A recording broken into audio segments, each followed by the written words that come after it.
Mob সন্ত্রাস একটা ভয়ঙ্কর জীবন ধ্বংসাত্মক, রাষ্ট্র ধ্বংসাত্মক, সমাজ ধ্বংসাত্মক, নিরাপত্তাহানিকর বিষয়।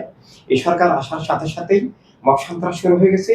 সরকারিভাবে কোনো ব্যবস্থা নেওয়া হয়নি, গ্রেফতারও হয়নি এবং এটা রোধ করার কোনো পদক্ষেপ নেওয়া হয়নি। বরং আমরা দেখেছি মব সন্ত্রাসকে সরকার পৃষ্ঠপোষকতা দিয়েছে। মব সন্ত্রাসের পক্ষে সরকার কাজ করেছেন। পটিয়াতে যখন একটা হিন্দু ভাই ওনাকে গ্রেপ্তারের জন্য বর্তমান সরকারের পালিত দলগুলো নিয়ে আসলো, জামাত শিবিরের লোকেরা নিয়ে আসলো।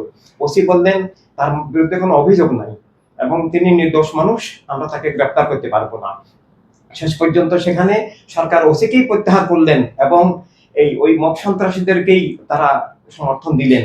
এভাবে বর্তমান মব সন্ত্রাসের পিছনে সরকারের এই যে পৃষ্ঠপোষকতা, প্রশ্রয়, বিচারহীনতা এটা দায়ী। এবং সরকারি দলের সাথে যারা সম্পৃক্ত আছেন, সরকারি পৃষ্ঠপোষকতায় যে দলের সাথে যারা সম্পৃক্ত আছেন, তারাই মব সন্ত্রাসের নেতৃত্ব দিচ্ছেন।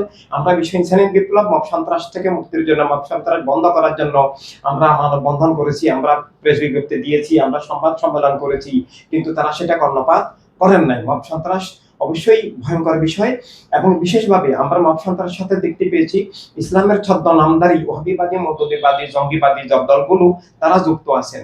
হাদিস শরীফে বলা হচ্ছে যার হাত থেকে, মুখ থেকে কোনো মানুষ নিরাপদ নয় সে মুসলিম নয়। মুসলিম দাবি করতে হলে তার জবান থেকে, তার ভাষা থেকে, তার মানে মৌখিক আক্রমণ এবং দৈহিক আক্রমণ থেকে সব মানুষকে নিরাপদ থাকতে হবে। যার কাছে মানুষ নিরাপদ নয় সে মুসলিম নয়, এভাবে যেখানে ঘোষণা করা হয়েছে সেভাবে মব সন্ত্রাসের নামে মাজার ভাঙা হয়েছে এবং মসজিদ দখল করা হয়েছে, খানকা দখল করা হয়েছে, স্কুল কলেজ দখল করা হয়েছে, শিক্ষকদেরকে মানে চাকরিচ্যুত করা হয়েছে। এভাবে মব সন্ত্রাসের মধ্যে দিয়ে মন্দিরে হামলা হয়েছে, গির্জায় হামলা হয়েছে। এভাবে মব সন্ত্রাসের মাধ্যমে অনেক কিছু জবরদখল করা হয়েছে। অনেক ব্যক্তি, অনেক রাজনৈতিক ব্যক্তি, কেউ যদি কোনো অন্যায় অপরাধ করে থাকেন সেটা আইনগতভাবে তার বিচার হবে, কিন্তু এভাবে মব সন্ত্রাস করে, ডাকাতি করা, মব সন্ত্রাসের হুমকি দিয়ে আবার চাঁদাবাজি করা, এগুলোর সাথে বর্তমান সরকার এবং সরকার সমর্থিত দলগুলো, সরকারের যাদেরকে সংলাপে ডাকেন, তারা অনেকেই জড়িত আছেন। এই জন্য এখান থেকে উদ্ধার হওয়ার জন্য আমাদেরকে মানবতা রাজনীতির লক্ষ্যে, মানবতা রাষ্ট্রের লক্ষ্যে ইনসানিয়ত বিপ্লবে জনগণকে ঐক্যবদ্ধ হতে হবে। আর আপনি যেটা বলেছেন আইন শৃঙ্খলা পরিস্থিতি, নিরাপত্তা একেবারে ভয়ঙ্কর। রাস্তাঘাটে মানুষ হত্যা হচ্ছে, অনেক জায়গায় ব্যবহারের লাশ পাওয়া যাচ্ছে, পথে ঘাটে, কূপে, বিলে, খালে, নদীতে লাশ পাওয়া যাচ্ছে।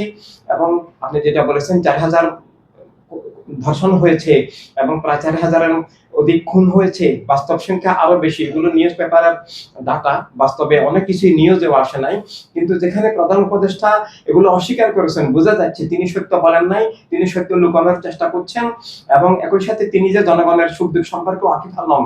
দেশের বাস্তব আইন শৃঙ্খলা পরিস্থিতি, মানুষের দুঃখ দুর্দশা, সংকট, যে জননিরাপত্তাহীনতা, যে তাদের দায়িত্বহীনতা, তার তিনি যে জনগণের সুখ দুঃখ নিরাপত্তার সাথে জড়িত নন, তিনি যে সত্যের অপলাপ করছেন, এটা খুবই দুঃখজনক, খুবই মর্মান্তিক। বোঝা যায় যে তাদের মাধ্যমে জননিরাপত্তা, আইন শৃঙ্খলা রক্ষা, সুষ্ঠু নির্বাচন, রাষ্ট্র রক্ষা, জীবন রক্ষা সম্ভব নয়। ধন্যবাদ।